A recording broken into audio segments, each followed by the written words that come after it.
morning and welcome to our dignitaries, Lieutenant Governor Kim Driscoll, Marty Walsh, Executive Director of NHL Players Association, U.S. Attorney Foley, Deputy U.S. Attorney Moraine, Inspector General Jeff Shapiro, Representative Joseph McGonigal, Senator Sal Domenico, family members, and friends. Thank you all for joining us here in the House chamber as part of the official Massachusetts 9/11 commemoration, where today we mark and honor the 24th anniversary of the September 11th terrorist attacks. We gather in solemn remembrance of the tragic losses suffered on that day.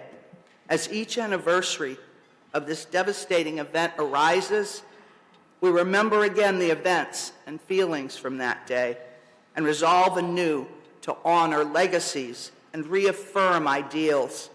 As we gather in annual events such as this one, we also have the opportunity to reflect on that terrible day's place in our history. September 11th is forever a part of Massachusetts history, the single deadliest terrorist attack in world history began here in Boston. The aftermath of September 11th, including the wars fought in Afghanistan and Iraq, have had a lasting, profound, and cumulative effect on dynamics in world history, politics, and economics. While many of us remember the day as if it were yesterday, for many of today's young people, 2001 is ancient history. Recalling the succession of events and reflecting on them as part of thoughtful discussions is important in understanding the world around us, how it has changed, where it may be headed, and our role in it. It is my honor to introduce Patrick Bavis, Chair of the Massachusetts 9/11 Fund's Education Committee, who will share with us what the 9/11 Fund is doing to help teachers and parents explain and contextualize the terrorist attacks of September 11th. In addition to his career in the electric field, Pat is president of the Mark Bavis Leadership Foundation, which has awarded more than 108 financial scholarships to high school seniors over the past 16 years. Welcome, Pat.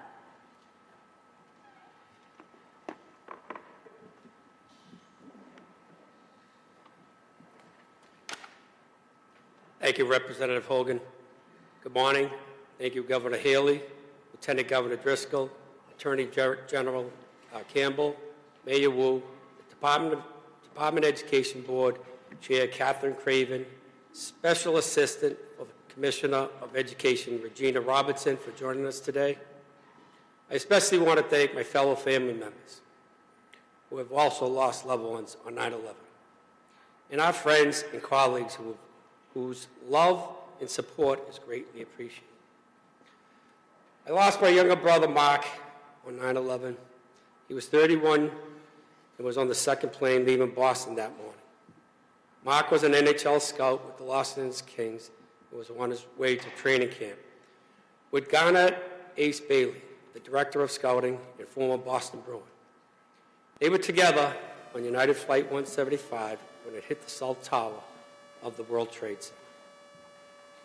We're also honored to have with us today in the chambers representatives from the hockey community that were affected by 9/11.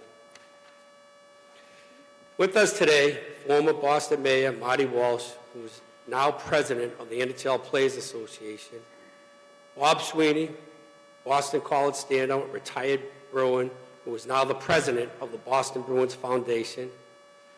Both Bob and Marty experienced the pain of 9/11.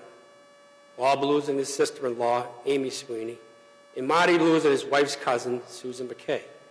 We appreciate having both with us today and share your insights about 9/11. This commemoration theme, Living Legacy, the education of 9/11. We have many students and teachers representing various schools who are here with us today. Needham High School, teacher Moore Dodge. Rockland High School, teacher Greg Rowe. Emerson College, Professor Gregory Payne. Fontbonne Academy, head of school Morris Spagnesi, and ROT students from the O'Brien School for Mathematics and Science with Chief Alexander Barros and Lieutenant J.G. Tate. Our program today will address the need for 9/11 education in Massachusetts. We'll be making 2 milestone announcements. But the first and foremost, we'll remember our loved ones, and the Apollo Club of Boston will help us do that by performing Somewhere Over the Rainbow, Apollo Club.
Stars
Today's keynote speaker is Bob Sweeney.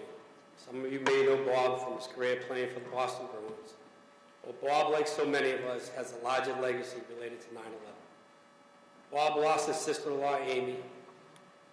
You'll be learning a lot more about Amy later in the program, but is now committed to giving back to the community as president of the Boston Bruins Foundation.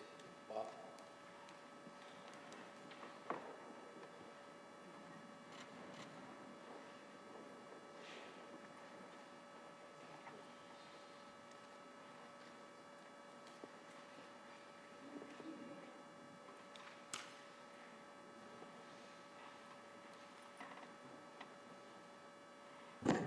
Good morning.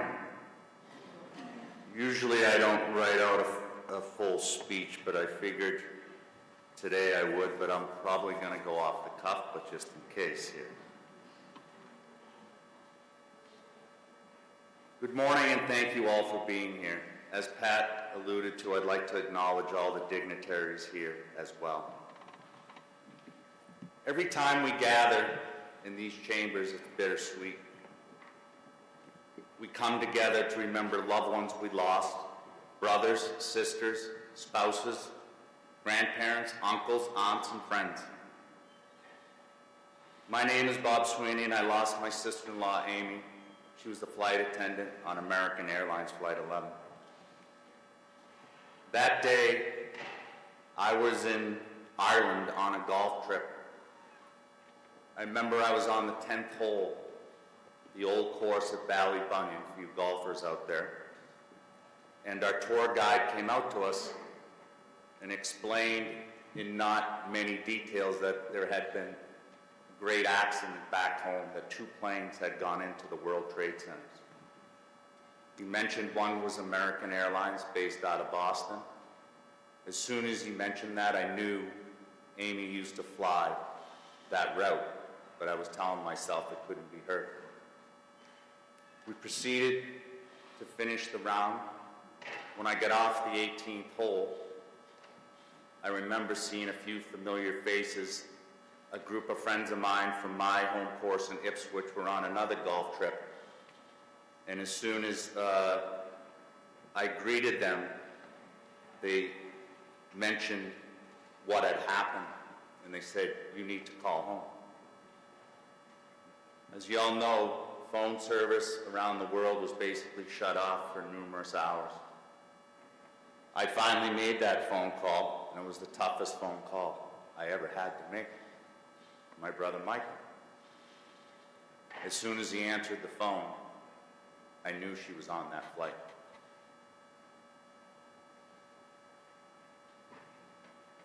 The next thing I could think about is Jack and Anna.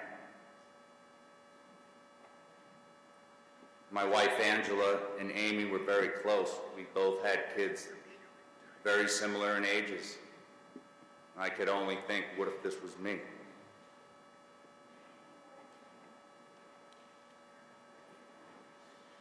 The one thing that was comforting to me, I was with a solid group. I was with my brother-in-law. As everybody knows, the world was basically shut down. No air traffic for at least a couple days.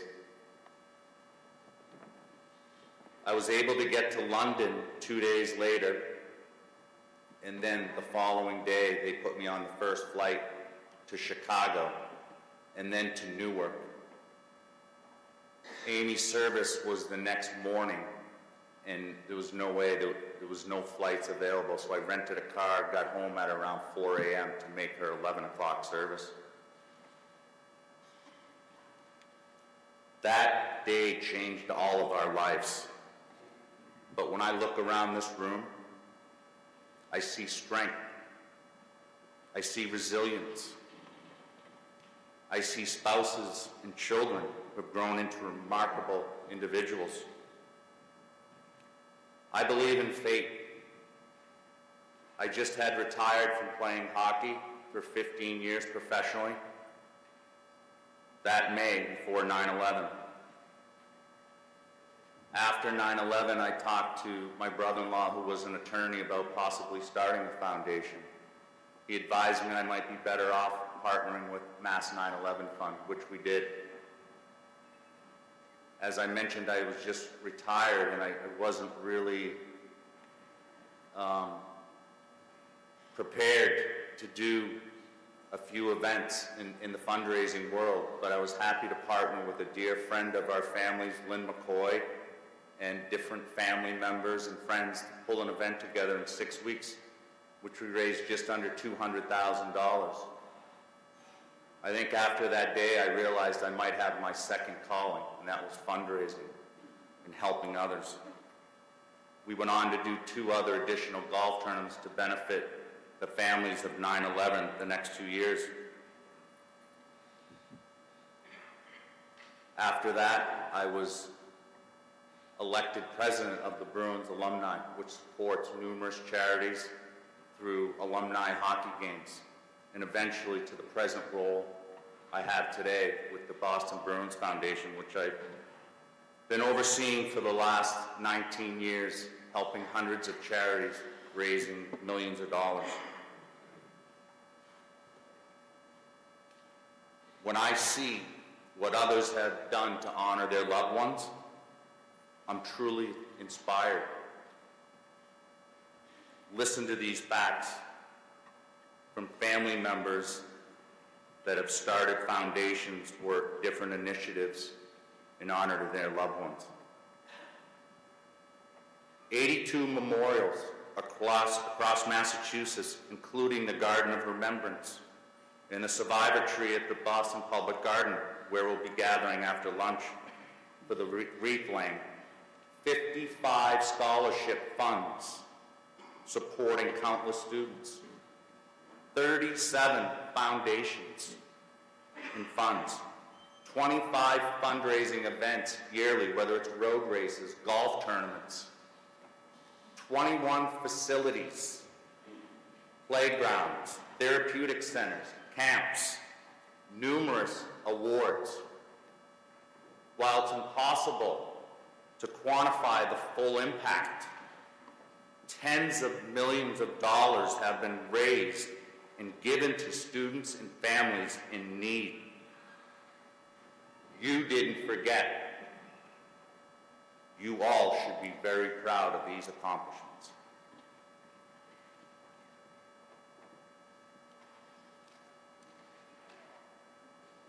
I believe in the circle of life. And today I want to highlight a few examples that how families have honored their loved ones. Caroline Davis, niece of Mark Davis, now works in Washington, D.C. for the Department of Homeland Security. Captain Tom McGinnis's son and son-in-law are now pilots for American Airlines.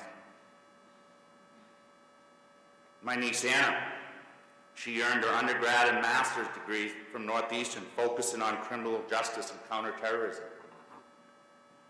Seeing our children grow up and have children on their own fills me with pride. As I mentioned, Michael has 2 sons, a son and a daughter, Jack and Anna. Jack, you make me extremely proud of the young man you have grown into. What you did for our mother during her final years was truly amazing and something I'll never forget. You were loving, caring, reliable, qualities that define you and our family. It's great to see you now here with Jesse. Anna, your strength, independence, and now your role as a mother to Madeline. Your mother will be so proud of both of you.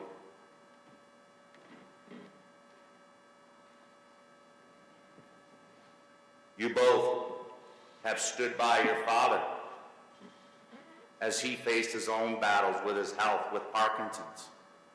That's the kind of love and resilience that defines our family and this whole community as a group.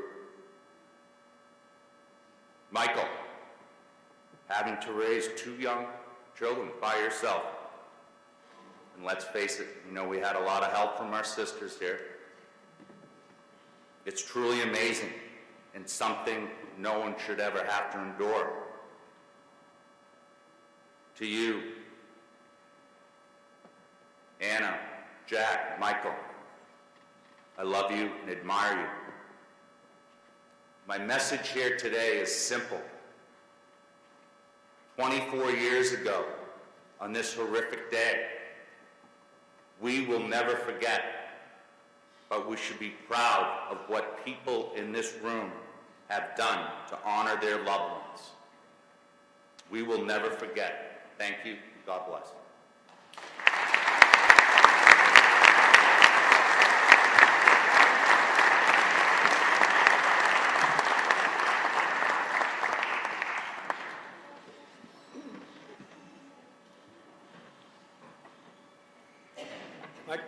I'm excited to announce they will relaunch the 9/11 Fund website, a new user-friendly interface.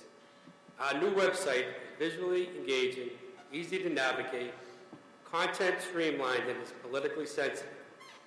The lessons were developed to teach critical thinking skills, help children develop coping skills, learn about anti-Muslim and anti-Arab bias, and encourage discussions of controversial issues.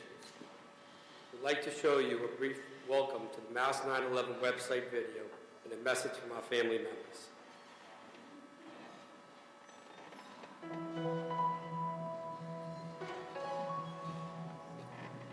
My husband, Joseph Mathai, was killed on 9/11.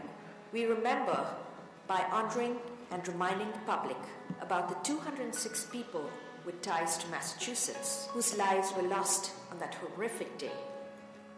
My mother, flight attendant Madeline Amy Sweeney, died on 9/11. We remember our heroes today with the annual Madeline Amy Sweeney Award for Civilian Bravery, honoring the tremendous courage my mother showed before American Airlines Flight 11 crashed into the World Trade Center. My father, Ken Zellman, died on 9/11. We remember with our love and support of families who also lost loved ones on that day. My brother, Mark Davis, lost his life on 9/11.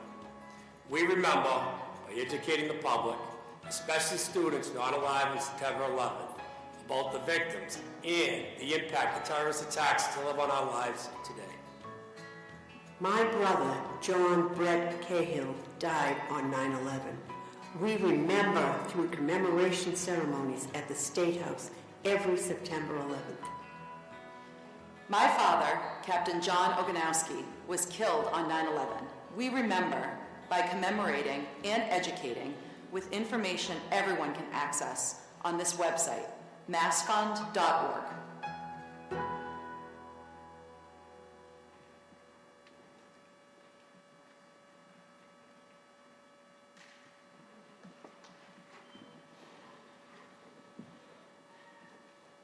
As Bob Sweeney said shortly after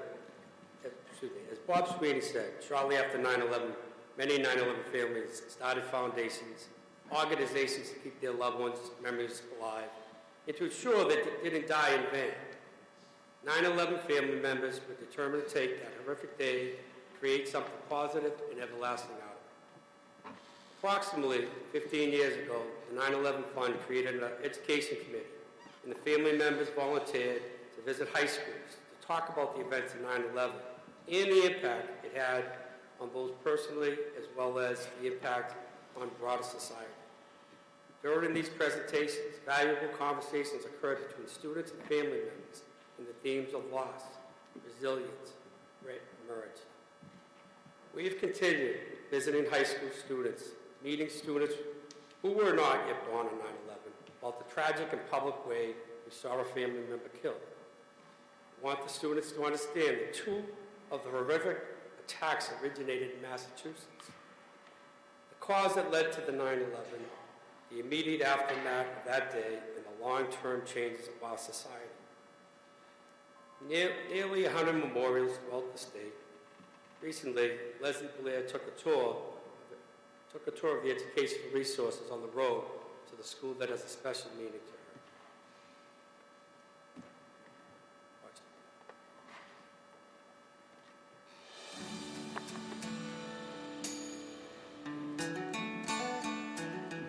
During the 1980s, my sister Susan and I walked these same halls at our alma mater, Needham High School. Where I once sat as a student, today I was a teacher. Talk a bit about the historic events of September 11th. My objective was to educate the students about the lessons we learned from the terrorist attacks of September 11th, 2001.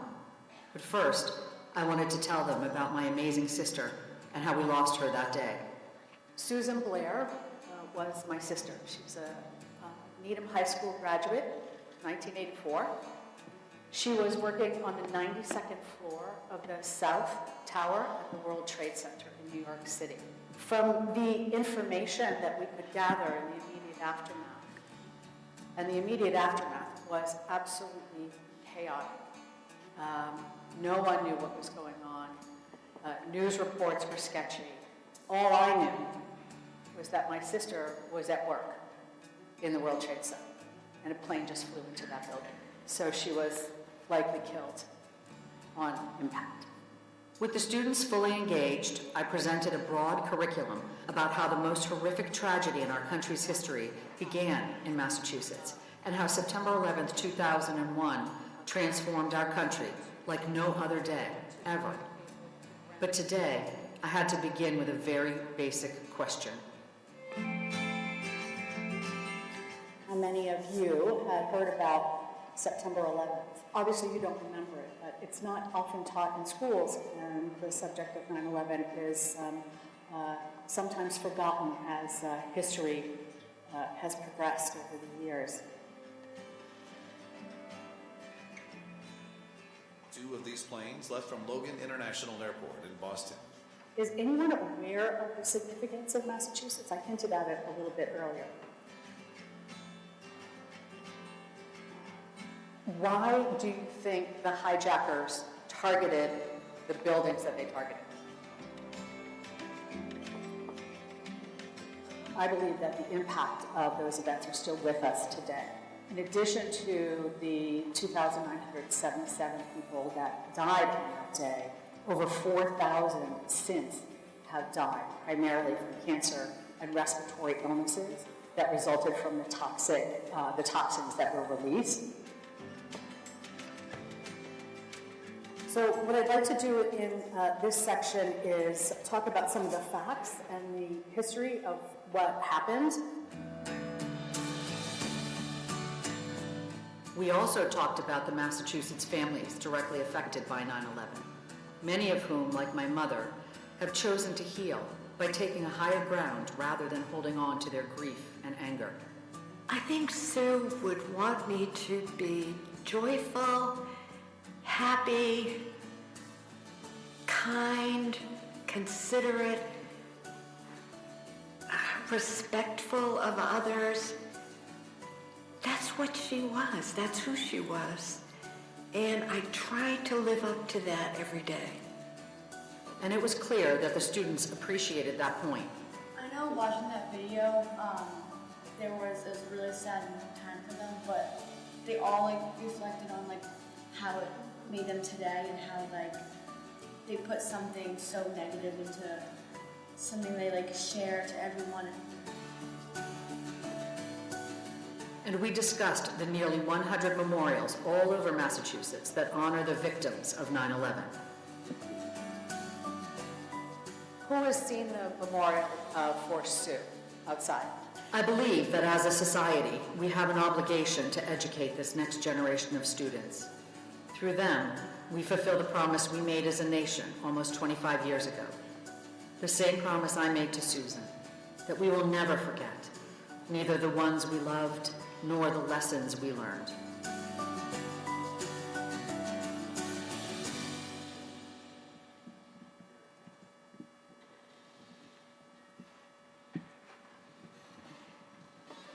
Thank you, Leslie, and thank you again to Teacher Moore Dodge and the students at Needham High School, who over the years have been so welcome and eager to learn about the Massachusetts 9/11 story. While we do the best we can as individuals with our own educational resources, we are taking a significant step forward. I'm pleased to announce that the Mass 9/11 Fund is partnering with GBH Education to create a new classroom resource to help students and teachers learn about the events of September 11th, including our state, Massachusetts great, but often overlooked role in the immediate lasting impacts of the attacks. These materials will be part of the award-winning U.S. History collection on PBS Learning Media. It will be available free to educators and students across the Commonwealth and the nation. Thanks to this partnership with PBS Learning, in the Massachusetts 9/11 story will now be available to more than 17 million students, more than we could ever reach on our own. We'd like to thank the members of the PBS Learning Media team who are with us today, and a special thanks to me, to Faith Art. Faith is the Board President of Massachusetts Fund for the relentless effort in making the partnership a reality. Thank you, Faith.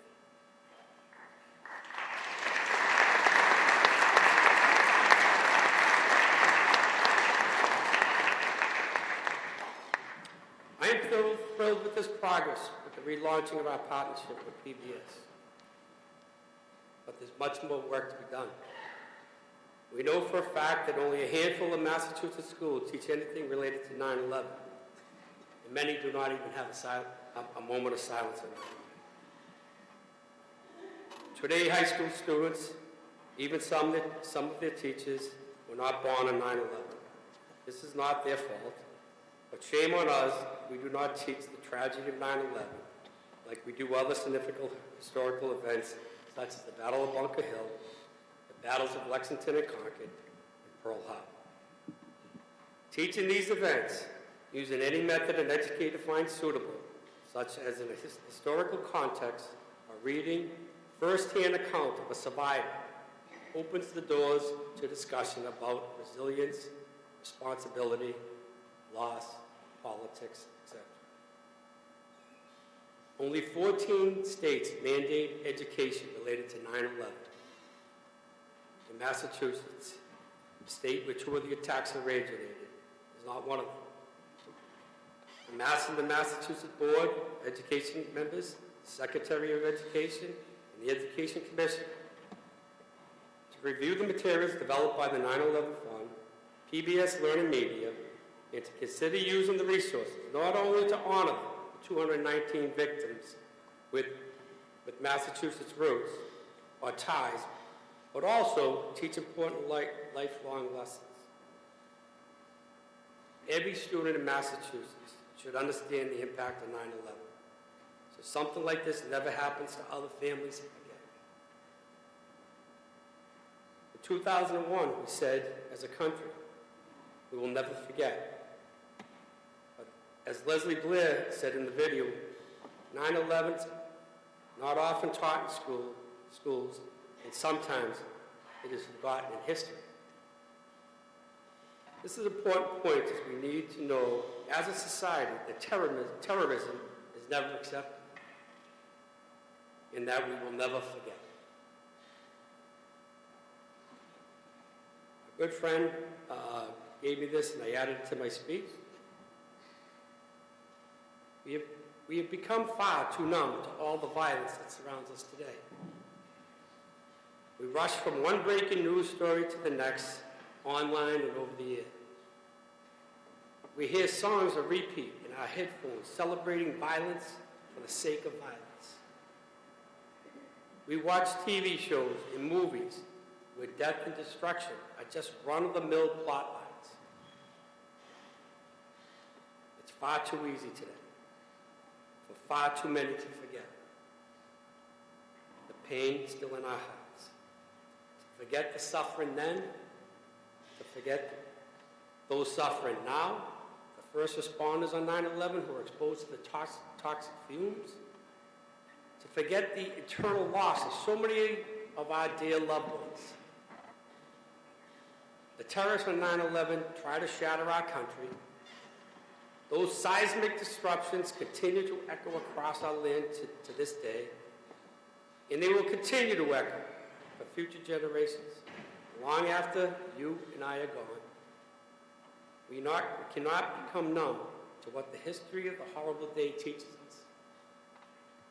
cannot become numb that we don't pass this history down to future generations. There is too much at stake. That is why we teach. That is why we remember. September 11th is a National Day of Service, but every day we can do an act of kindness for others. I'd like to read a poem that expresses how precious life is and how we should always appreciate life and each other every day. This is a time to cherish, a time to come together. In tribute and thanksgiving, a time to hear all the tender, charming stories, a time to revel in 1,000 beautiful moments, a time to capture once more the vision of that smile, a time to embrace the last of your beloved, and a time to memorialize for all time the gift of one precious life. Now, please turn your attention to the large screens to review the remembrance montage of our loved ones.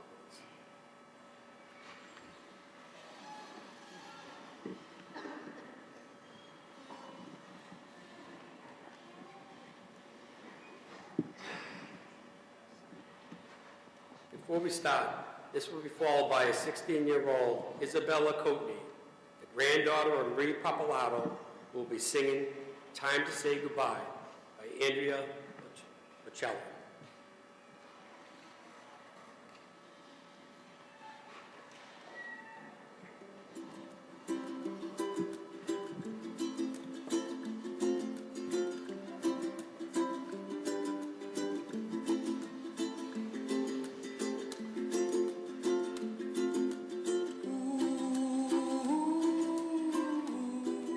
One of my favorite memories of Anna comes from a time just before September 11, when we were vacationing together on an island in Penobscot Bay off the coast of Maine. I have a picture from that time that I look at and can never help but feel better. Her joy is infectious, and I give thanks for the time we spent together.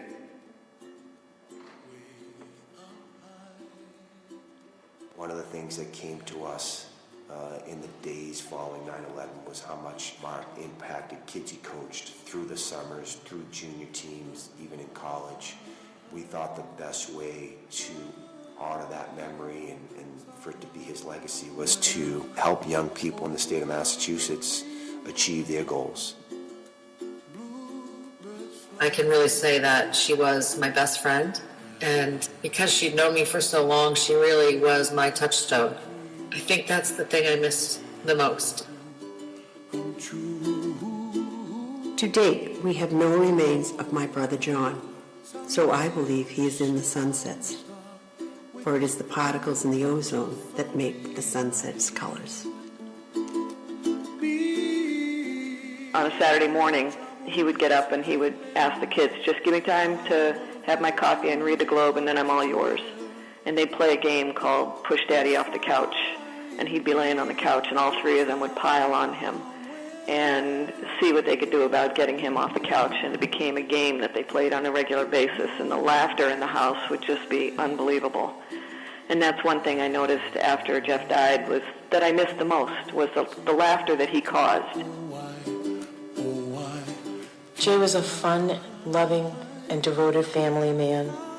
Quick with a laugh, a friend to so many, and living life to the fullest. I watched them bloom for me and you, and I think to myself, what a wonderful world. My brother Gerard wanted to be a firefighter from the time he was 4 years old. As one of his fellow firefighters said, if someone needed $10 and Jerry didn't have it, he would borrow it and give them $20. My father, Alexander Filipov, comes to me in a way. I started a wood and metalworking business, and we always did that kind of stuff at home. And so his knowledge, his expertise, his way of thinking are still in me. Paul was everyone's favorite sibling and well-loved by family and friends. He was full of wonderment and insightful, hilarious and creative, modest and accomplished. We miss him dearly and cherish his memory every single day. He always liked to be in the yard, cutting the grass. Good old Italian, he loved to cut the grass, take care of the garden, and have vegetables. Not me. That was his job. They'll learn much more than we'll know, and I think to myself, what a wonderful world. Someday I wish upon a star, wake up where the clouds are far behind. My brother was such a wonderful, glowing person, a very caring, compassionate man. Father Frank Grogan, he was a man who made you laugh, who made you think, who made you feel special. He loved life and all the little joys of life. He always said, the reason we call it the present is that every moment is a gift from God. Dream that you dare to, why, oh why can't I?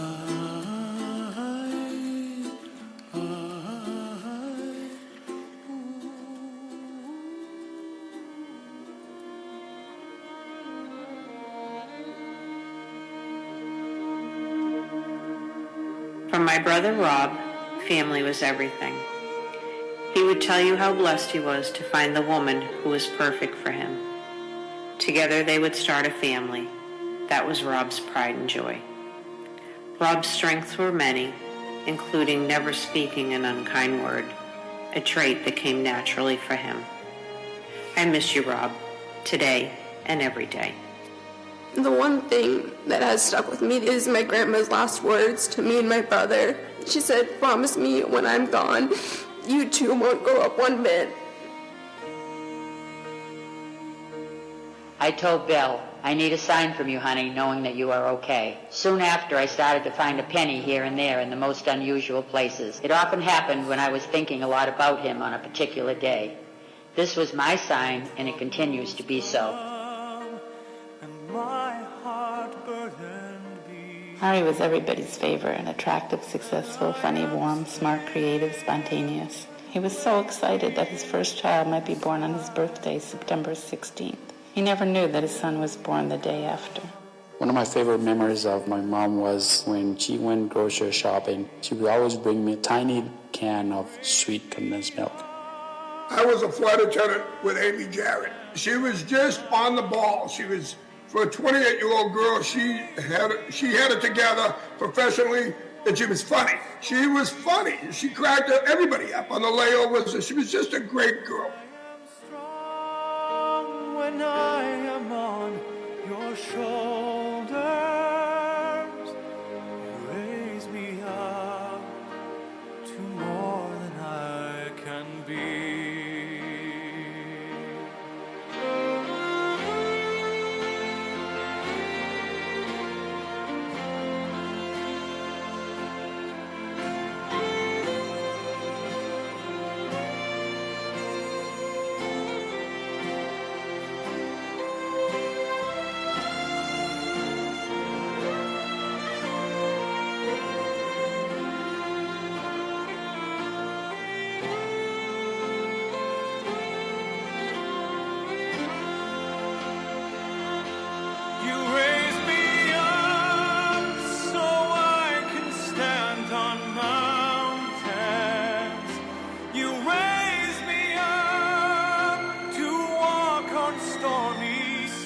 Danny's dream back then was to make the World Wide Web fast, reliable, and secure. Today, his dream has been realized, and the impact has been extraordinary. Thanks to Danny's brilliant mind, Akamai is speeding up and securing many trillions of transactions for billions of people around the world every single day. Danny Lewin was a true hero on 9/11, and we miss him every day. Susan had a unique way of working the room, effortlessly catching up on your latest endeavors and offering thoughtful compliments, always leaving you feeling valued and loved. She will remain forever in our hearts. Karen and I were roommates when we worked the American Airlines celebrity ski event. Boy, did she have a great laugh. I can still hear it when I think of her. My husband Joseph was very engaging and charismatic. All these years later, I see him in his kids, his pride and his joy. We will never forget him, his disarming smile and his booming laugh. I wanted to have a scholarship in Mike's name to reward high school students for community service. And we would offer a great day for families to come together and just have fun, because that's what Mike liked to do with his kids. He liked to have fun.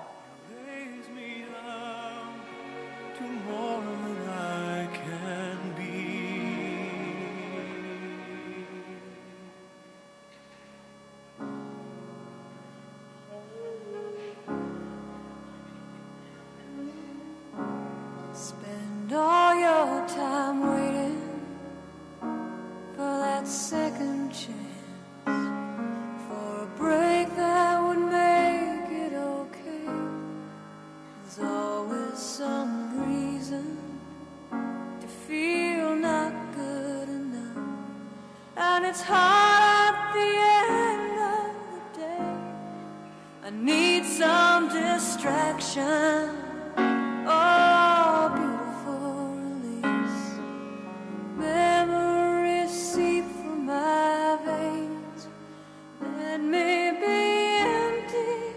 Oh, weightless, and maybe I'll find some peace. Our family and friends used to joke and ask if our father was a pilot dressed up as a farmer or a farmer dressed up as a pilot. He had his two loves, farming and flying. Above all else, he loved his girls, our mother and my two sisters. We talk about him and share his stories. The memory and legacy he left is stronger than ever. Betty Ann Ong was the epitome of professionalism. Her calm 23-minute call to the authorities confirmed that our nation was under attack. The 9/11 Commission recognized Betty as a national hero.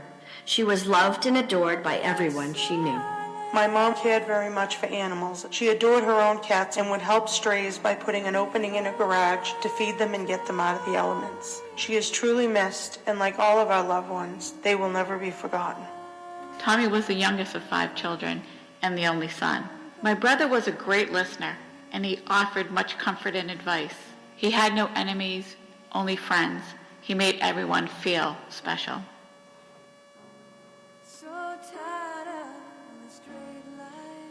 My mom taught us that we're meant to leave the world a better place. And, as I think my mom as the teacher, she taught us to love.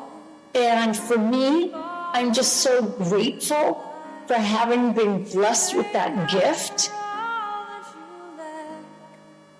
Don't make no difference. Escape one last time. It's easier to believe in this sweet memory. My brother was the person whose advice I listened to most, because he had gone through it all and I trusted him. He was the person who, after a long night of doubt and fear, helped me see a beautiful sunrise and a glimpse into heaven to let me know that all was well with him and his God. There was a street named after my brother Richard, just off of Boylston Street and 1 block from Fenway Park. There was also a small garden in his memory at the base of the street Richard lived on in Newton with his family. Richard was the man that could walk into a room and his being filled the room. He was very loving as a son, husband, father, brother, and uncle. He put himself into everything he did. His achievements were many. He is missed every day, and his presence is with us every day. He is my light that guides me. He traded in his snowboard for Bruno Magli's shoes and his Jerry Garcia shirt for a Brooks Brothers suit.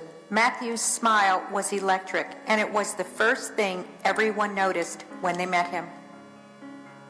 I think one of the last things that Heather and I did prior to 9/11. It was refurbishing a dollhouse that I had built for her in 20 years beforehand when she was a little kid. And it was one of the great satisfactions and one of the best feelings that I think I ever had doing it together, working on the house together. And I think that life just really doesn't get much better than experiencing times like that. Amy Sweeney and I were flight attendants together. Amy was this unbelievable spark.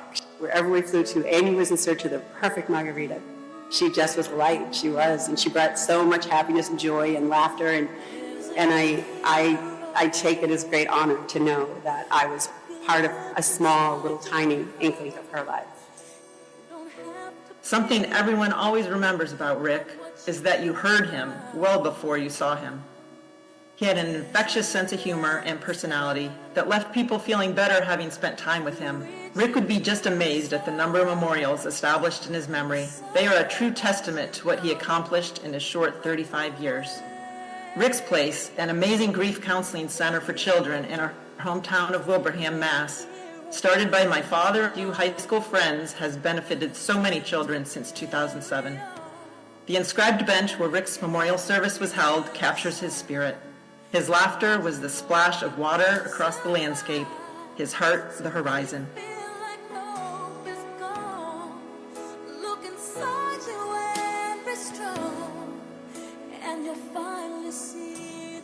Dad, you were taken from us much too soon. We love you and we miss you more than words can say. You have 5 beautiful and amazing grandchildren. We have and will continue to share with them great stories and memories about their grandfather, our dad. We hope that you are watching over all of us with a big smile on your face. I was only 14 months old when my father, Ken Selman, died in 9/11. And from what I've heard, he was an amazing person. He was somebody to look up to, and somebody that was known for lighting the room up, being the energy in the room, making everybody laugh, being that kind of shining light.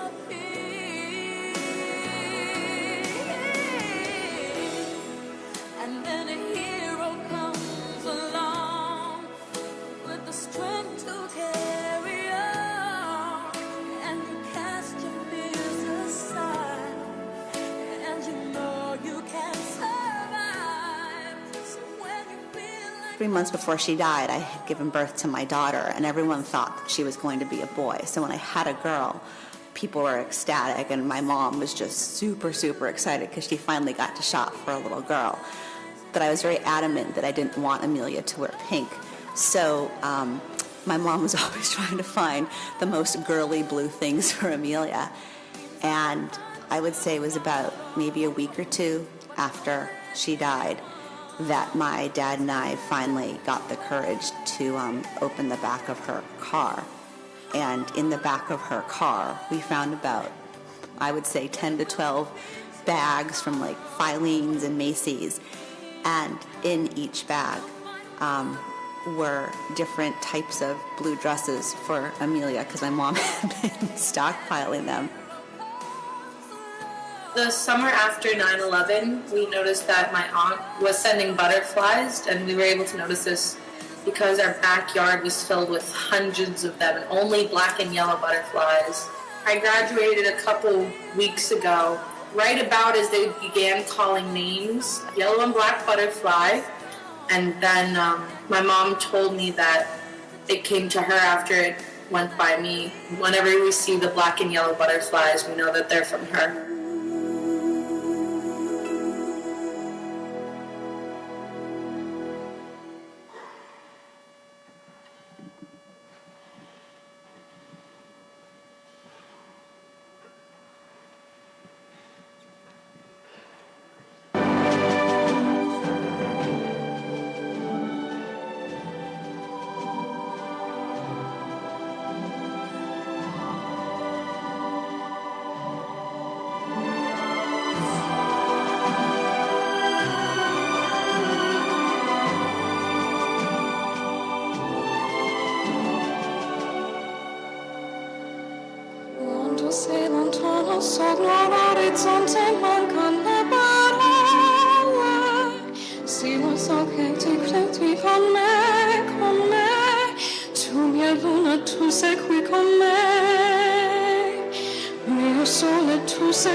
Isabel, that was beautiful.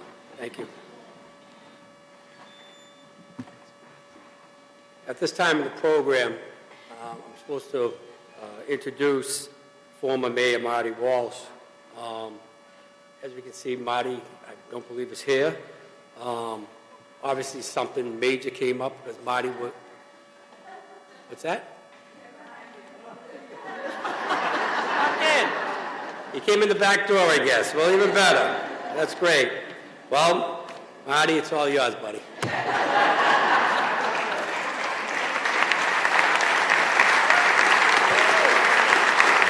Thank you.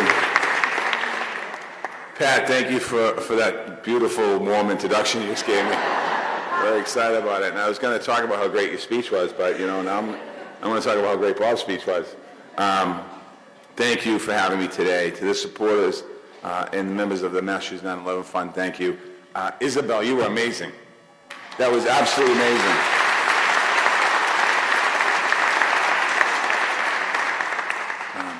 To Lieutenant Governor Driscoll, Speaker Pro Tem Kate Hogan, members of the legislature that are here today, it's an honor to be back home here in the House chamber, where I spent my first 16 years in public service.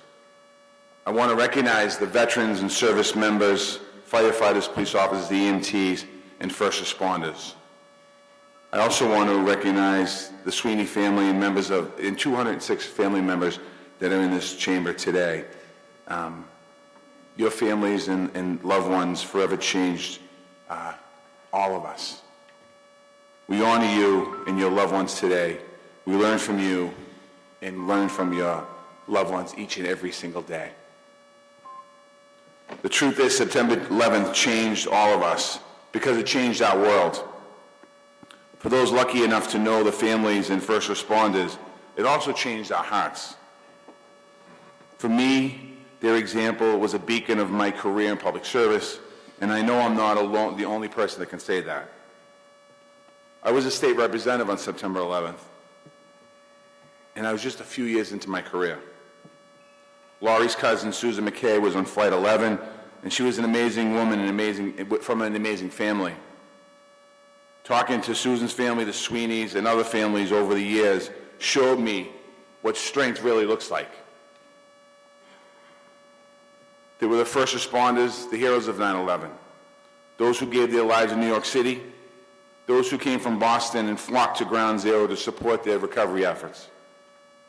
Seeing that drive help all of us to understand what service is all about. Those lessons taught us what service is all about.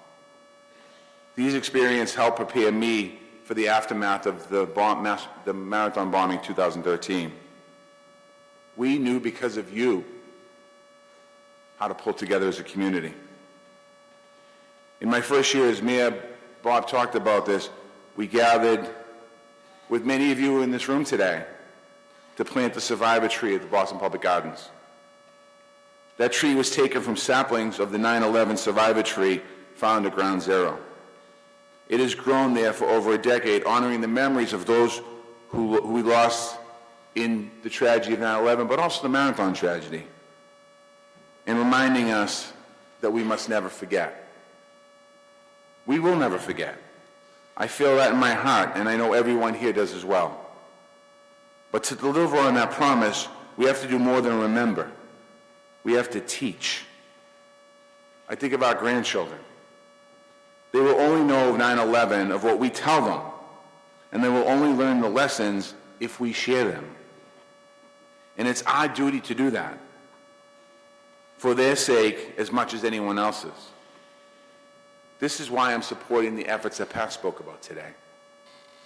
Talking about to make sure that 9/11 is taught to young people in all of our schools. We teach them because remembering is how we honor them and honor those who we lost. Every name that was read today represents a life that mattered, a life that deserves to be remembered. By passing on this history, we ensure that they will never be forgotten. We also teach them because 9/11 was not just a day of tragedy, it was a day of courage. They need to know about the firefighters who climbed the stairs while other people were leaving the buildings. The police officers and paramedics who ran towards danger as everyone was running away from danger. The passengers on Flight 93 who fought back and saved countless lives. Amy Sweeney and all of those who did their job right till the very end. In the world of online influencers, these are the real role models. They teach us bravery, they teach us sacrifice, and what it means to put others before yourself. Finally, we teach 9/11 to prepare our children for the future. That day shaped the world's young people young people are growing up in. We can help them understand how we got here and how to work for a world with more peace, compassion, and courage. Maybe most of us, we need to teach that feeling of unity we had on 9/11, the days after 9/11, where we all respected each other. Across political parties, states and neighborhoods, ages, races, we grieved together, we stood together. These days, feeling of unity can be hard to find. But they're here today in this chamber. Those feelings are here. And it's up to us to preserve and share them. The future of our country depends on it. So today, as we reflect and remember, let us also commit to teaching. Because if our children learn what we've learned that day about loss, about love, about service, about unity, then 9/11 will never be just history. It will be a lesson that shapes a better tomorrow. Thank you once again to all the survivors. God bless you and your loved ones in heaven, and God bless the United States of America.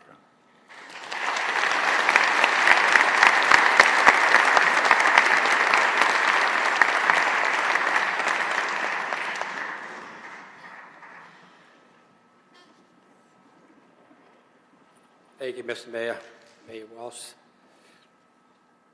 Flight attendant Amy Sweeney, along with their colleague Betty Young, were witnesses to the terrorists executing their attack on American Flight 11. Amy quickly alerted her manager of the horrific situation, and doing so notified the world. Planes were grounded, diverted, or not allowed to take off. We'll never know how many lives were saved by Amy's quick thinking, but we do know that Amy Sweeney is a hero that the Mass 9/11 Fund and the Commonwealth of Massachusetts has honored. Amy, every year since 2002, by recognizing other heroes with the Madeline Amy Sweeney Award for Civilian Bravery. Here to present the award is Amy's daughter, Anna Sweeney Rosman, and Lieutenant Governor Kim Driscoll.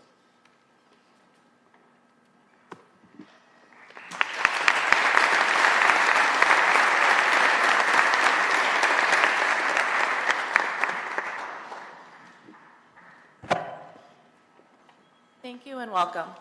My name is Anna Sweeney Rossman, and Madeline Sweeney was my beloved mother.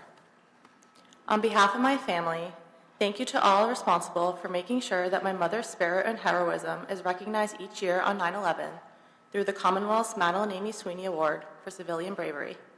Specifically, I'd like to thank the previous award recipients for attending this year's event. Your presence here means more than words can express. It's important to my family that I acknowledge the bold and never forgotten acts of bravery of my mother's fellow crew members on Flight 11. Today, as I have for many years now, I stand before you not only as a child who lost their mother, but as someone privileged to carry on the legacy of a hero. This year, however, I stand before you all for the first time as a mother myself. A lot can happen in 24 years, but so much can stay frozen in time. Whether intentionally or not, much of my life has been measured in milestones that my mom should have been here for. This year, she would have become a grandmother. And I have felt her loss more profoundly during this time as a new chapter of my life begins. I think about the things I know she'd do with me and with her granddaughter, the stories she would tell, the guidance she might give me as a mother. I think about the joy she would feel seeing how her son lights up when he's with his niece, or how her husband has thrived in his new role as Pops. Without a shadow of doubt, I know how deeply she would have loved her namesake, my daughter Madeline. Despite an incredible support system around me to help pick up where she left off, this year especially, I felt her absence in new ways. It's a different kind of grief, not only missing her, but also mourning the memories that we'll never get to make together. Even surrounded by love and support, there are quiet moments that her loss feels very sharp again. I find myself returning to her memory, holding on to the pieces of her I know I still have, and imagining the truly incredible grandmother that I know she would have been. I know she'll be with me every step of the way, just as she's always been. With every new chapter of life comes a new lesson learned about grief, something I know everyone here knows all too well. Yet even in that loss, there's a reason to celebrate, because if I've learned anything from my mom, it's that life feels short only if it's lived without love and purpose. It's her sense of purpose I try to carry into these years, knowing that even in her absence, she gave me everything I truly need to know. My mother was a woman who, in her final moments, chose courage over fear and grace over panic. As my daughter grows older, she will know who her grandmother was, not just how she died, but how she lived, with bravery, with compassion, with unwavering resolve. She will know that courage isn't something you only see on the screens. It lives in real people, just like her grandmother. I will keep telling my mother's story, not only to carry her with me, but so her voice is never silenced and her legacy is never forgotten. It's in that spirit, one of courage, compassion, and light, in the darkest moments, that I'm honored to welcome the Lieutenant Governor to make this very special presentation. Thank you.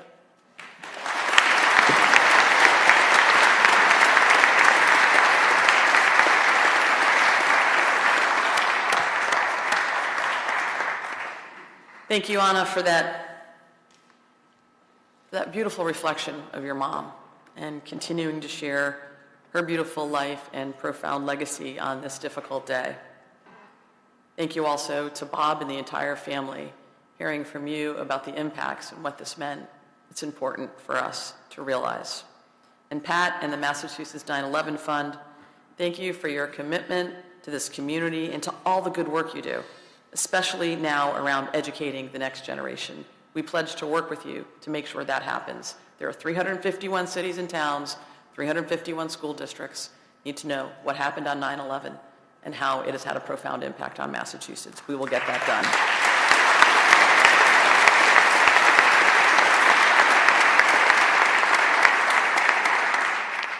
To the veterans, service members, and first responders, thank you for living out the legacy of 9/11 every day in service to country and community. To Speaker Pro Tem Hogan and all the members of the legislature who are here, thank you for letting us borrow your space and for welcoming us into this chamber. And to Secretary Walsh, you'll always be Mayor Walsh to me. It's great to see you, and welcome back to the chamber as well.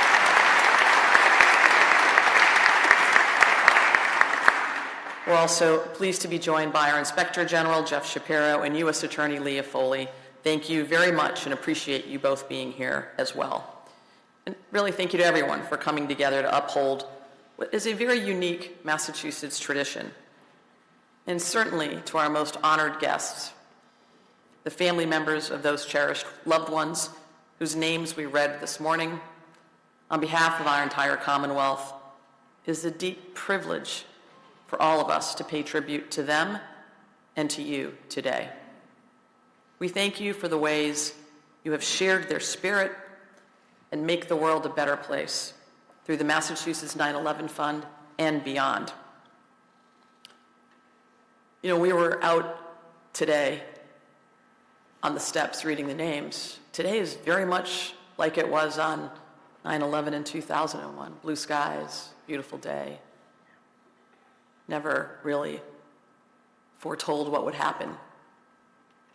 And while 9/11 started with terror and trauma, all of you has showed us what courage looks like, what resilience looks like. You showed us what love looks like. You taught us that good wins out when we look to and lean on each other. The strength of our love gets us through even the worst of times. And in light of current events, let me also say clearly that violence of any kind, like what we saw yesterday that took Charlie Kirk's life, has no place in America. On this day, especially when we remember an attack on the way of our life, we must never accept acts that undermine the democratic ideals that we hold dear. You know, this is a special year for Massachusetts. We're remembering the events of 250 years ago when ordinary people did extraordinary things and set into motion the revolution that gave us our country. On September 11th, 2001, ordinary people also did extraordinary things in acts of selfless courage and love for their fellow humans.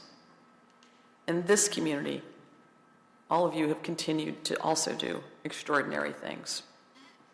So if people ask, is the spirit of 1776 still alive in Massachusetts? Are there still people willing to risk everything for a higher cause, for a greater good, for their fellow men and women? Can we still muster that kind of unity? I say, look to the 9/11 community, the families, the first responders, the service members. There's where you'll find it. 24 years later, we're still learning from you and learning about and from the loved ones you lost. Their stories show us the values that we build our communities and our democracy on. They are stories that, as Marty and Pat and others have so eloquently said, we must continue to share. We must ensure that they understand the strength they too can draw on when they are tested. That's one of the lessons from 9/11. And the Madeline Amy Sweeney Award is an important way to keep this knowledge alive, to pass it on, and to ensure it has a positive impact. Pat shared Amy's story and the inspiration for this civilian award, and this year's winners truly live up to that legacy. And this is their story. On Wednesday, July 3rd, 2024, at about 8 in the morning, two City of Everett Department of Public Works employees, Jesse Winokur and Jason Papa, were driving down Hancock Street when they smelled smoke and then saw that an apartment building was on fire. They soon realized that the residents of the building had not evacuated and may not even be aware of the danger. Without protective gear, and frankly without hesitation, they went into that building. Using their athleticism, their instincts, and before firefighters arrived, Jason and Jesse had cleared 2 floors, a total of 14 people. By the time they reached the 3rd floor, the fire and smoke were too much. They saw a little girl but could not reach her. However, they were able to provide the necessary information to direct an Everett firefighter, also a heroic act, straight to the little girl on the 3rd floor, and in the end, everyone in that building survived. Jesse and Jason, you saved lives that day, at great peril to your own. Your actions exemplified the spirit of selflessness and bravery demonstrated by Amy Sweeney and countless others during the tragic events of 9/11. You showed that the spirit of unity and humanity is alive and well in Massachusetts. And it's my honor to ask you to join us along with the Everett delegation that's here and to be able to present you with this year's Madeline Amy Sweeney Award to Jesse Winokur of Winthrop and Jason Papa of Everett. Thank you so much for being here and for your actions.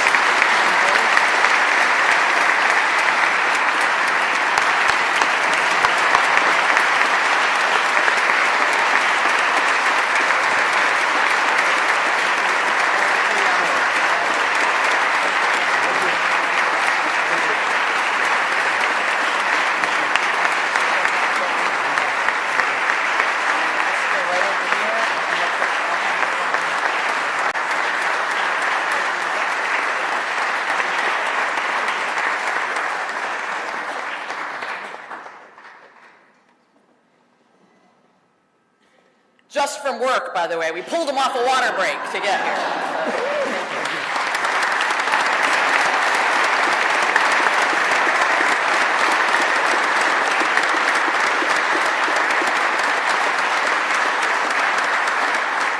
We're pleased to be joined by past Sweeney Award winners, as Anna mentioned. We also have the Everett delegation who nominated these two, Representative McGonigal, Senator Sal DiDomenico, and Everett Mayor Carlo Di Maria, who made sure they got here today. So thank you very much for that. Thank you for, again, congratulations.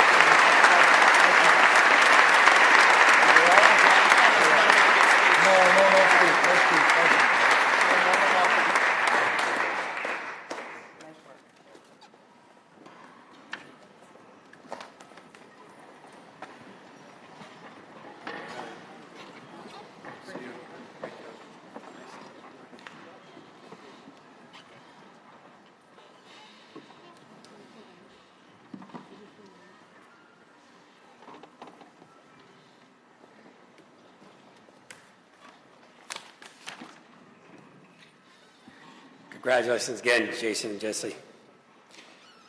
This time I'd like to introduce Rabbi Jonathan Krause of the Temple Beth El Center in Belmont, who will now deliver the benediction.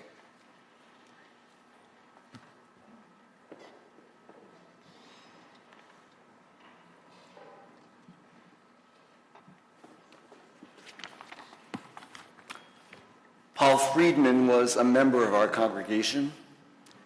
He was a wonderful, wonderful human being who I had really just started to get to know. And in 2001, in September, he and his wife Audrey had just recently adopted a beautiful little boy named Rocky. He died in the plane on that day, as did Lisa Fenn Gordenstein, beloved sister of our congregant and my dear friend Debbie Fenn. I want to offer this benediction in their memory. Beloved God, you have taught us that even from the darkest moments of our lives, we still have the potential to acquire a measure of wisdom. On this 24th anniversary of one of the most painful, shattering days we have shared, may we do our best to remember again the lessons we've learned. God, help us to remember the lesson of gratitude. Gratitude for the ironclad devotion to duty, the immeasurable courage, and the simple heroism of our first responders who answered the call for help on that day, too many at the cost of their lives, and who have done their best both before that day and since, in all the way they have been called, in all the different ways they serve, to rescue us, protect us, comfort us, help us, and by their actions remind us on the worst, most terrifying days of our lives, that if evil is real, so is human goodness, so is devotion to service, so is self-sacrifice for the sake of others, and so is love. God, help us to remember the lesson of community. 24 years ago, standing together in that long shadow of terrible evil for at least a few weeks, most of us put aside our differences and made an effort to be kind to each other. We spoke to each other differently. We reached out to one another. Some of us even drove differently, because we were determined not to cause any further pain to people we knew had been badly and deeply hurt as we had been. So help us to remember the lesson of community, because a web of relationships that is usually invisible to us was for a time made profoundly visible to us. Almost everybody knew somebody who was brutally taken on that day. The list of the lost and wounded revealed powerful, mostly invisible lines of connection that bind us together in 1,000 ways. Members of our congregations, our communities, our professions, relatives or friends of people we know, people we went to high school or college with, people we didn't know at all, but whose deaths still touched us deeply because their life stories felt so very similar to ours. For a while at least, We recognize that all of our lives are bound together in ways we can't always see, and it broke our hearts. But it also reminded us that we are, or could be, or should be, one human family. God, as we have heard, help us to remember the lessons of resilience. Shattered by unthinkable loss, we are still here, still doing our best to live lives of meaning, to continue on, to find a way forward. Our hearts know that this is not a lesson of grief erased or forgotten. That would be impossible. As long as there is still love, there is still grief. But slowly, patiently, and often, with the help of dear friends who have held us and kept us company, many have found ways to carry our grief enough so that it's been possible to grieve and keep on living, to grieve and keep loving, to grieve and still experience a measure of joy, not as a betrayal of our grief, but as a fulfillment of all the goodness and sweetness that the loved ones we lost would surely have wished for us. And finally, God, help us this day to remember the lesson of not allowing our hearts to succumb to the darkness of hate. Help us never to give in to the temptation to return the destructive evil of hatred with hatred of our own, not for the sake of our enemies, God, but for our own sake and for your sake. Let us fight hard not to allow the corrosive, soul-killing fire of hatred to burn away all the love, compassion, goodness, and hope in our hearts. Yes, we must fight to protect ourselves from those who would harm us. But even as we do so, let us struggle to remain human beacons of light and love, of justice and compassion, of healing and hope. Because we know, God, that ultimately it is the singular purpose for which you created us. Help us to remember all these lessons, God, of gratitude and community, of resilience and light and love, and help us always to be a blessing to each other, to your world, and to you. And let us say, Amen.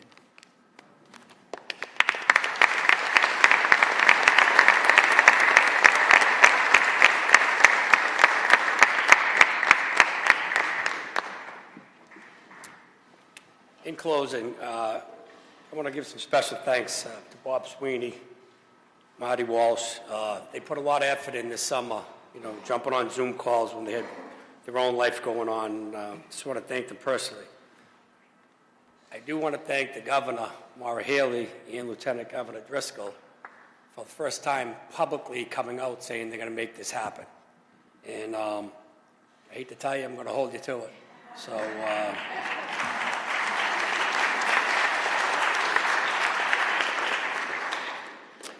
I want to thank everybody that's in chambers today. We are all family here, and we all are welcome at 1 o'clock over at the Public Garden for the wreath laying to remember our loved ones, and we promise never to forget. Polo Club will now conclude the 24th commemoration of the 9/11 by performing "Let There Be Peace on Earth," which will be followed by the closing remarks by Representative Hogan.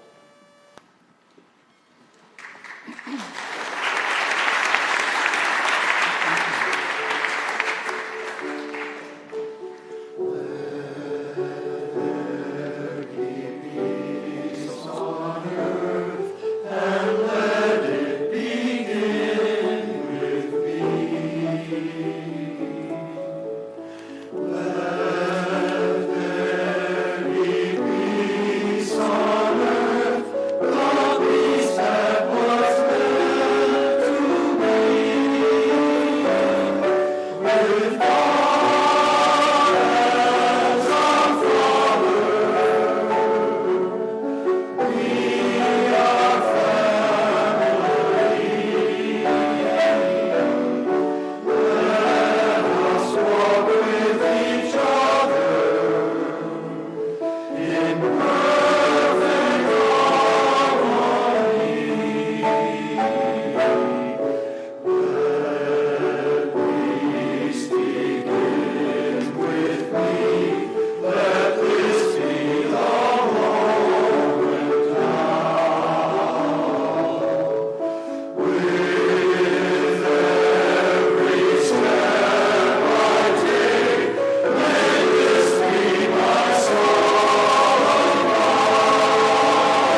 Thank you, everyone, for being here today. I hope that today's ceremony has affirmed that we will never forget the events of September 11th. The lives lost on that day are forever part of our history. May God bless all those who are missing and remembered today, and may God bless the Commonwealth of Massachusetts and the United States of America. Thank you. And never forget 9/11. This ceremony comes to a close. Please stand as the Sergeant of Arms escorts our dignitaries from the chamber.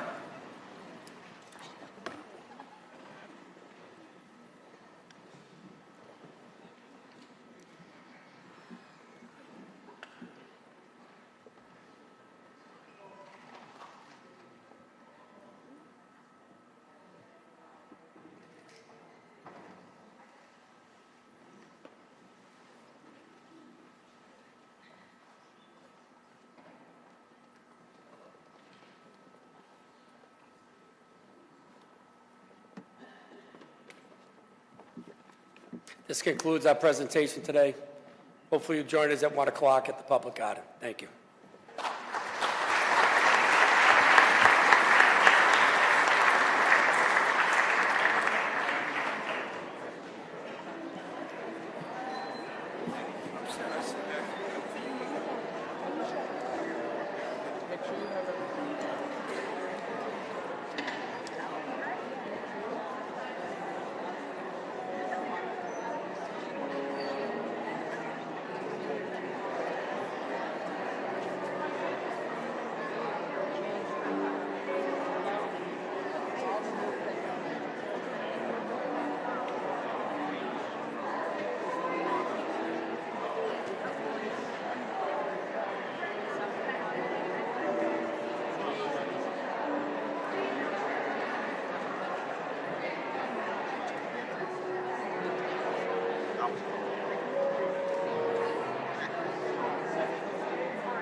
A little bit.